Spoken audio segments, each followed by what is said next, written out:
తిరుపతిలో జంట హత్యలు తీవ్ర కలకలం రేపాయి.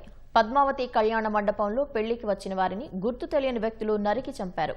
మునిరత్నం యాదవ్ అనే వ్యక్తి ఘటనా స్థలంలోనే చనిపోగా జీప్ డ్రైవర్ మణికంఠ రుయాలో చికిత్స పొందుతూ ప్రాణాలు కోల్పోయారు. ఏర్పేడు మండలం గొల్లపల్లికి చెందిన మునిరత్నం తిరుమలలో గాజుల వ్యాపారం చేస్తున్నారు. తిరుపతిలో నివాసం ఉంటున్నారు. స్నేహితుడైన జీప్ డ్రైవర్ మణికంఠతో కలిసి తిరుపతి పద్మావతి కళ్యాణ మండపంలో ఓ వివాహానికి హాజరయ్యారు. పెళ్లి పూర్తయ్యాక తిరిగి వెళ్తుండగా గుర్తు తెలియని వ్యక్తులు వారిపై దాడి చేశారు. పోలీసులు ఘటనా స్థలాన్ని పరిశీలించి కేసు నమోదు చేశారు. మునిరత్నం మణికంఠ మధ్యవర్తిత్వం వహించి గతంలో ఓ వివాహం జరిపించారు. అదే జంట హత్యలకు కారణమని పోలీసులు భావిస్తున్నారు.